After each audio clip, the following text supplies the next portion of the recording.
Votre impression à chaud Bonjour Didier, j'ai trouvé que c'était vraiment de la merde ton spectacle. Voilà, je tenais à te le dire.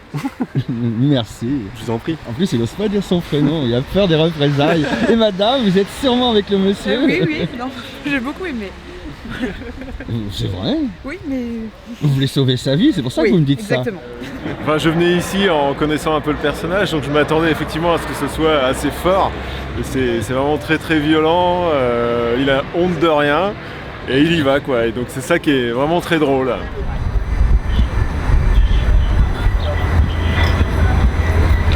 Eh ben écoute, nous on s'en va. J'arrive au garçon, tu vas y arriver. Prends-toi.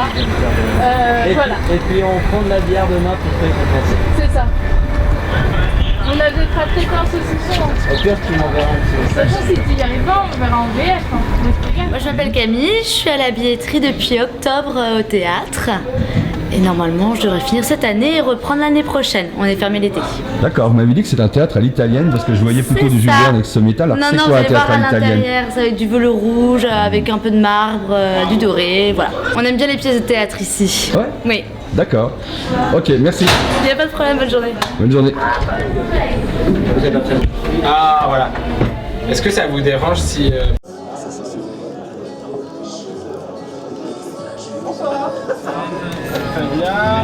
Bonsoir. C'est quoi le jeu? Vous avez vu ça?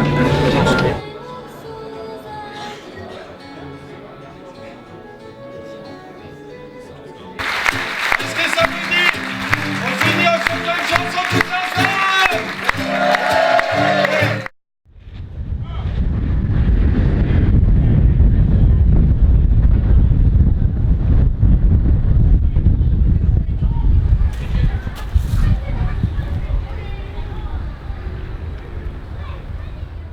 Bonjour Didier, alors on t'appelle comment?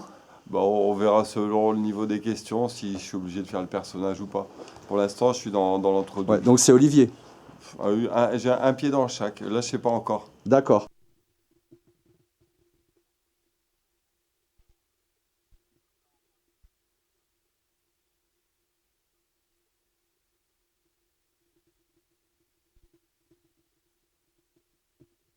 Tu m'entends là? C'est bon? Ça y est. Ça y va là? Tu m'entends? Ouais. Si on est un minimum honnête, j'aurais envie de te dire que ce que je dis a déjà été dit et redit. Enfin, je fais que refaire ce qui a déjà été fait. Après, j'imagine que la manière de faire elle est peut-être en réaction à l'époque, mais voilà. Je pense que de toute façon, quand on fait des choses trop nouvelles, on ne nous écoute pas. Le fait que j'ai un public, c'est la preuve que finalement, je ne suis pas si original. Et j'ai... Après, je n'ai pas un public énorme, donc c'est peut-être bon signe. Bon. Bon, je continue. Il y a une partie intellectuelle et une partie sur ta, entre guillemets, carrière. Enfin, il n'y a pas besoin de guillemets, sur ta vie créative. Puis après, un pro, hein. On s'en fout. Je suis vraiment horrible. Je suis mauvais. C'est le jour où je suis le plus mauvais depuis 10 ans. Si je te dis, on est tous baisés par Giscard ou Mitterrand, on est baisés comme des glands par Giscard ou Mitterrand, par ce putain de gouvernement. Alors, est-ce que ça dit quelque chose?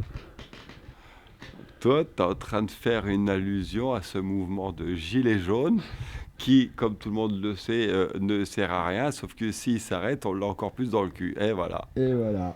Alors, c'est une réponse valable. C'était le début d'un morceau de la première compile punk française, sortie en 1981. Et ça, c'était l'un des morceaux titres. On est tous baisés, mais c'est aussi tout à fait jaune. Donc, bonne réponse. Alors, je suis content d'avoir bon. Tiens, prends ça, Philippe. Allez, deuxième. Allez, hop là. Vous avez chanté « Y en a marre des pauvres ». Est-ce que c'est pas une prémonition du mouvement En Marche? Mais je pense que quand je l'ai écrite sous Chirac, donc juste avant Sarkozy, je pense que déjà Chirac était une prémonition. Mais après, là où je suis un petit peu dégoûté, c'est de ne pas avoir été patient. Si je l'avais sorti là maintenant, là, ça aurait cartonné. Mais c'est comme j'ai fait On va tous crever la même année, mais ça n'a jamais été aussi vrai que maintenant, avec oh, il n'y a plus les abeilles, machin et tout. Putain, je sortais ça maintenant, mais je m'achetais un jet. Ouais, Je suis on va en dégoûté. parler justement, ouais. Alors, il y a une histoire, il y a des gamins de 5 ans qui sont inculpés de viol, je sais plus dans quel pays, probablement, je crois que c'est anglo-saxon. Alors, quand tu écris, des fois, il y en a des biens. Alors, si on est pédophile et qu'on a 5 ans, on est bien. Tu veux dire que des gamins... De 5 ans, inculpés d'agression sexuelle. Ça veut dire que ce sont les curés qui ont porté plainte? Ok. Ils vont loin, hein, ils vont loin, Ouais. ils s'arrêtent pas. Hein. Ouais. Alors, justement, c'était la question. Tiens, allez hop, on va vite aller à l'impro. Hein. On va tous crever, on va tous crever. Alors, est-ce que ça a motivé Clément Montfort à t'inviter dans plusieurs de ces épisodes de la série Next sur YouTube? J'espère que c'est pas ça, je sais pas. Non, il m'a invité parce que j'ai énormément de talent en tant que comédien, mais ouais, peut-être, j'en sais rien. J'ai jamais compris pourquoi il m'avait appelé, ce mec-là, en fait. Mais c'est peut-être ça. Ouais. Mais peut-être pas, enfin, j'espère pas quand même. Ok.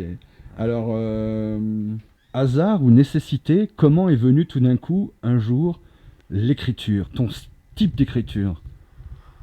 Alors ça c'est le problème de l'inspiration. D'où vient l'inspiration?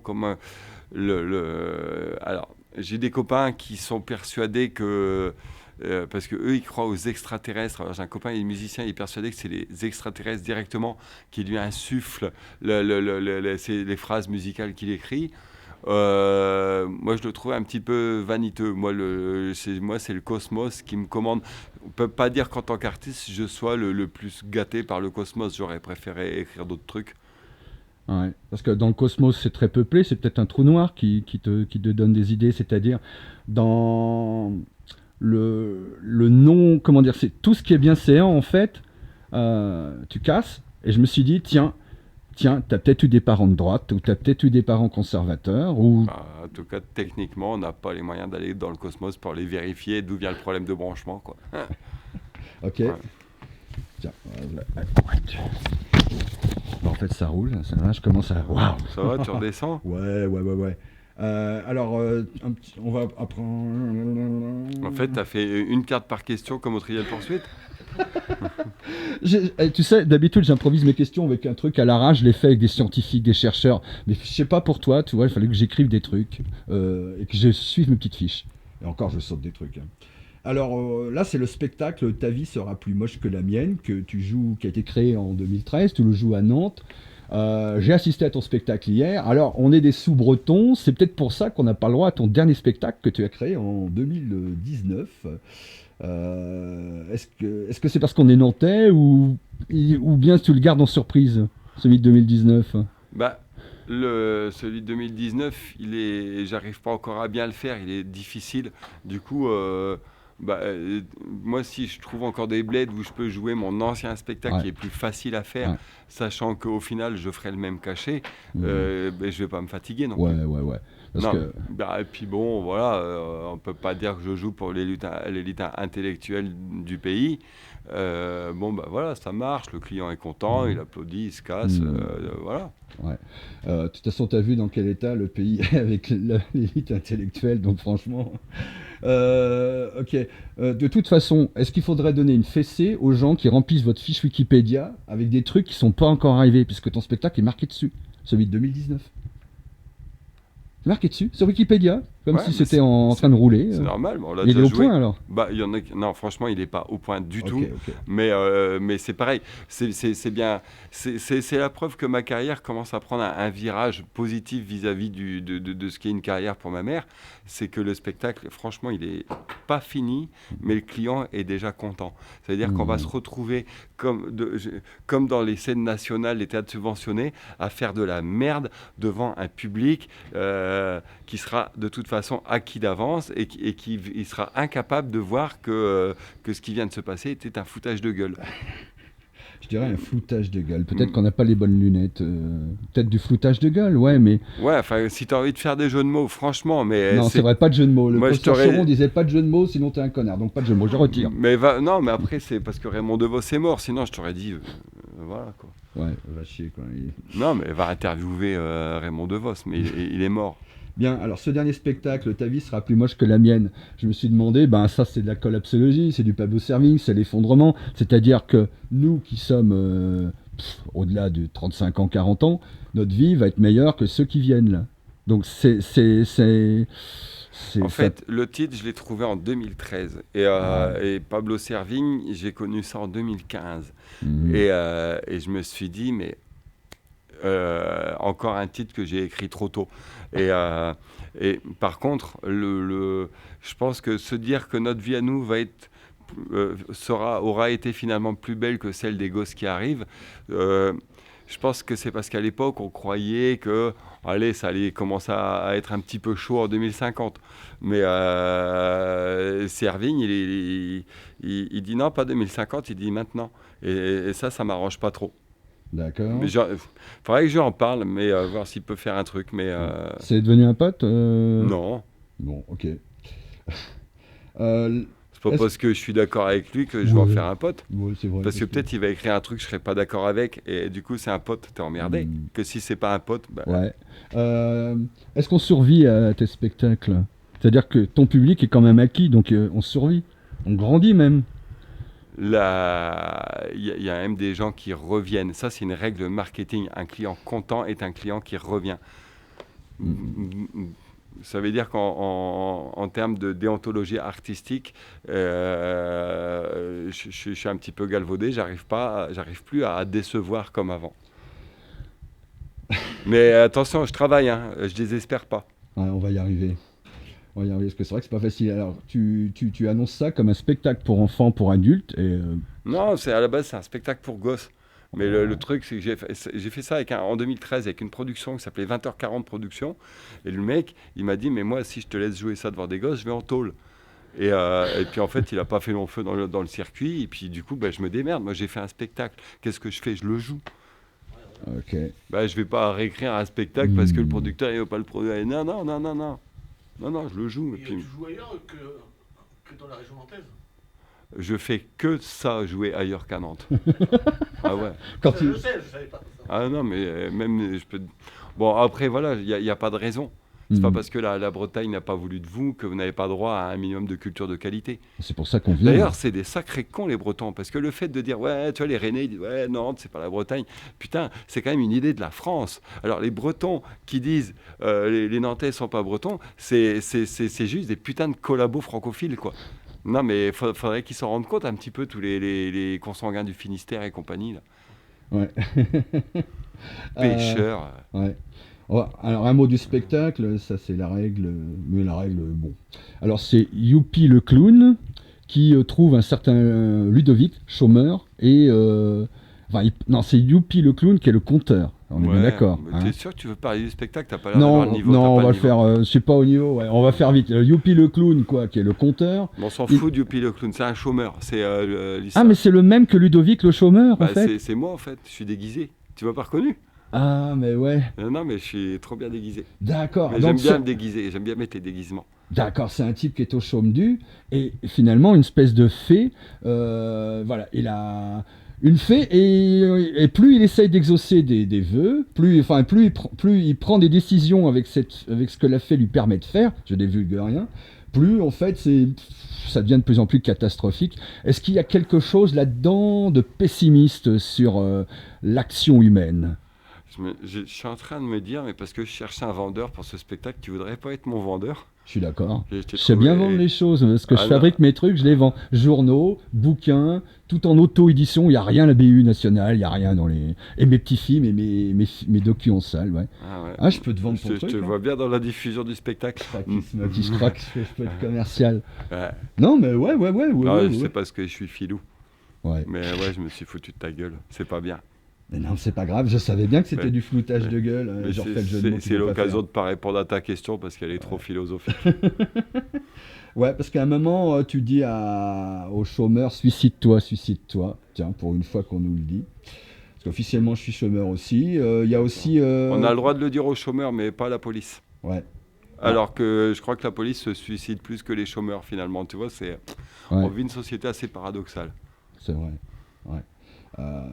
Je sais pas quoi en penser non plus. Hein. Ouais. T'inquiète pas, t'es pas Parce tout qu'on ne seul. sait pas à quoi sert la police. Et les chômeurs, ils savent pas à quoi ils servent. Et les gens ne savent pas à quoi sert la police. Et En fait, ils font un concours de suicide entre gens qui servent à rien, peut-être. ouais, c'est peut-être bien ça, ouais. Alors, je Tu vois, je voulais pas que ce soit philosophique et finalement on tombe merde. dedans. Alors, on va essayer de s'en échapper. Alors, on va citer Télérama, tiens, les blancs. Quand on ressort de son spectacle, quand on ressort d'un spectacle de Didier Super, surpris d'être déçu, c'est qu'on a été mal renseigné. Donc, si on est déçu, c'est qu'on n'est pas renseigné sur tes spectacles, selon Télérama, que tu as cité hier. Et donc Et donc, qui sont les déçus de ton spectacle? Quels sont les gens qui prennent des vessies pour des lanternes, des super pour des Didier, enfin... les gens qui ont du goût. Les abonnés de scène nationale, ils viennent voir mon spectacle. Eux, au moins, ils savent. Ils savent que c'est pas travaillé, que c'est pas répété. Hier, j'ai eu un trou de mémoire. Eux, ils savent que c'est pas bien d'avoir un trou de mémoire pendant les chansons. Attendez. Ils savent. Un décor qui tombe, Ouais. ça ne se fait pas. Ils savent qu'à la fin d'un spectacle, la scène, il faut qu'elle soit un minimum propre. Et moi, franchement, je les comprends. Après, je fais que en fonction de mon niveau. Ouais, mais moi je sais quand même. Enfin, nous sommes nombreux à savoir qu'il y a des souffleurs jusqu'à la Comédie Française. Donc, quand quelqu'un a un trou, il y a un souffleur. Moi, ce que je sais, c'est que ce théâtre, il est privé, il n'est pas conventionné, enfin, il n'est pas subventionné. Ils n'ont pas de souffleur parce qu'ils peuvent pas se le payer. Mais Il n'y a pas c'est la place pour le mettre, surtout. Ouais. Alors, tu dis la météo, c'est la seule information qu'on peut vérifier. Tu le confirmes? Qu'on peut vérifier par nous-mêmes. Et une fois sur deux, effectivement, c'est des conneries. Ok. Elle est bonne cette blague, mais en plus... Ah, je trouve, ouais. Regarde, par exemple, avant-hier, j'étais à Limoges, et la meuf, elle fait une interview, puis elle dit Didier Super, il va jouer dans la salle, je sais plus quoi, en banlieue de Limoges. Du coup, les gens, ils y sont allés. Sauf que j'étais dans une autre salle. Tu vois, je suis au cœur d'une actualité dans le journal, et elle a menti. Parce qu'elle prend peut-être pas le temps de se renseigner. Hein. Je dis pas que c'est Bernard Arnault, son propriétaire, qui lui a dit de mentir. Et c'est vrai que les théâtres... Est-il vrai que les théâtres classiques, subventionnés, ils veulent pas de toi ou de tous ceux qui sont dans cette veine-là? Si, ils veulent, mais l'année de leur retraite. Ouais. Ouais. Parce que sinon, quick, en effet. Alors, tu as fait une petite pique sur Anne Romanoff. Et en fait, ton dernier spectacle, celui qui a commencé en 2019, s'appelle Didier Super et bien plus marrant que tous ces comiques de merde. Alors, je sais que j'aime bien... J'ai fait jadis donc 2 trucs comiques, un tout seul et un 3.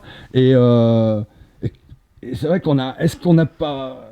Quel sentiment on a vis-à-vis d'un comique de merde? Qu'est-ce qu'on le voit? Est-ce qu'on c'est de la pitié? Est-ce qu'on se dit il sert la soupe aux puissants ou il est là pour cacher l'arbre de la déconnitude totale? Enfin, quel rôle joue un comique de merde? Est-ce que ça existe? Est-ce que ça existe et quel rôle joue un comique de merde? Parce que tu as cité Anne Romanoff. Ouais. Bim.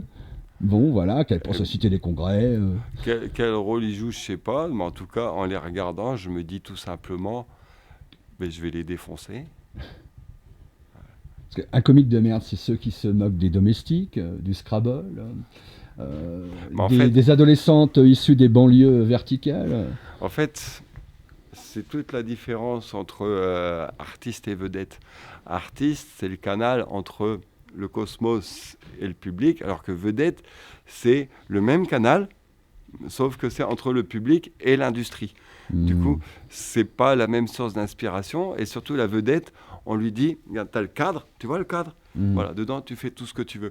Alors que l'artiste, son boulot, c'est justement, on lui dit, tu vois, t'as le cadre là, tu fais tout ce que tu veux, et l'artiste, son boulot, c'est de mettre des coups de boule que au cadre. Ouais. C'est pas le même métier en fait, c'est tout, faut pas confondre. C'est le téléthon, on appelle ça, le fameux téléthon. Ok. Moi, je mets ça comme ça, va voir. Non, mais j'irai sur Google, comme ça je comprendrai ce que tu dis, mais... Ah, je vais pas sur Google, moi. D'accord. On arrive à la fin, donc ça veut dire que c'est l'improvisation. Tant Il y a- mieux, il y a- parce que... il y a- Ouh là là. D'accord. Il y a Petit Seb qui te demandait comment trouves-tu toutes ces conneries. Tu as répondu, c'est cosmique. Il y a Fredo qui te donne son salut, qui a pour pu venir. Voilà, ça c'est message personnel. Tiens, prends tout ça, toi. Pour débarras. Voilà, allez hop, c'est fait. Tiens, prends tout ça, ça c'est les pages blanches. Comme ma mémoire. Non, la page blanche, voilà. Bien, maintenant il va falloir que j'improvise ou que je me suicide. Il y avait par exemple, quelqu'un m'a aussi envoyé ça. Si je te dis va te faire cuire un œuf, ça te prendra combien de temps? Si je te dis... Ouais, c'est si je te dis va te faire cuire un œuf, ça te prendra combien de temps? Bah, et c'est à lui que ça prend du temps, puisque c'est lui qui dit, c'est pas moi. Ok, maintenant j'improvise. Non, mais j'ai bon ou pas? Je sais pas, c'est au public de juger. C'est pour, moi je sais, on est que, moi je suis que médiateur, hein, je suis qu'un média. Hein. Bien, alors il y a, alors la foutue fiche Wikipédia dit que tes parents tous les deux sont peintres. Est-ce que tu fais une espèce de peinture de notre société actuelle, enfin une sorte de peinture qui révélerait ce qu'on ne verrait pas? Je sais pas, moi je me vois plus comme quelqu'un qui récupère la merde pour s'en mettre plein les fouilles, en espérant que ce soit la merde longtemps, et je pense que c'est parti pour. Ouais, et on en vit correctement. Non, je veux dire, ce métier, c'est quand même beaucoup, énormément de travail. Il y a tellement de comics sur le net. On en a tous qui nous écrivent en disant là, mais on voit plus de névrose et de dépression que de comics. C'est difficile. Qu'est-ce que tu dirais aux jeunes qui ont écrit des premiers textes, qui se lancent sur le net et qui disent je suis drôle? Bah, commence par trouver un boulot, et comme ça tu n'auras pas la nécessité d'écrire des blagues pour bouffer, et puis bah, tu verras bien si les gens te demandent. Ok, tu as commencé comme cascadeur, c'est-à-dire à l'extérieur. Non, c'est parce que normalement je fais du vélo, mais du vélo un peu acrobatique. BMX. Et ouais, mais comme je suis un peu grand, j'ai pas forcément un équilibre, du coup je tombe, du coup on s'est dit ouais, cascadeur, mais en fait c'est juste parce que j'ai un niveau approximatif. Ouais. Est-ce qu'on riait de toi? Est-ce que à l'école tu étais souffre-douleur, etc. C'est une question perso parce que je faisais toujours rire les gens quoi que je faisais. Tout ça c'est au passé, c'est plus le cas maintenant. Au lycée, au collège, c'était infernal et donc j'avais écrit des trucs comiques pour arrêter d'avoir des idées noires en me disant mais qu'est-ce que j'ai, mais ils sont tout le temps à se foutre de ma gueule. Est-ce qu'au lycée, au collège, on se foutait de ta gueule ou tu faisais rire volontairement, involontairement ou non? Ni l'un ni l'autre. Ni l'un ni l'autre. Ouais, j'étais pas le faillot, pas le meneur de classe, et je tapais sur les souffres-douleurs comme tout le monde. Ouais, ok. Est-ce que tu sais vers où tu vas actuellement du point de vue créatif? Est-ce que tu vois vers où tu vas? Bah, c'est-à-dire que là j'ai un Volkswagen T4 et j'aimerais bien passer au T6 avant que le T7 ne sorte. Du coup, ouais, bah là je vais plutôt vers l'ascension parce que le T4, je l'ai eu à quoi 9000 d'occasion, il avait 140 000 bornes. Là j'aimerais bien un T6 neuf, si possible un petit peu aménagé. Donc là on est dans les 40 000 faciles. Ouais. Du coup, je pense que là pour ça je vais avoir besoin de faire évoluer un peu ma carrière, quoi. Ouais, mais le problème c'est que la société, cette vilaine société capitaliste, a complètement falsifié les tests et en fait tu sais pas si tu vas polluer ou pas beaucoup polluer avec ta Volkswagen, quelle qu'elle soit. Alors, est-ce que tu as une assurance que le dernier modèle que tu vas prendre, 3T6, il polluera pas trop? Non, mais... T'as confiance en Volkswagen? Ouais, mais si c'est que moi, c'est pas grave.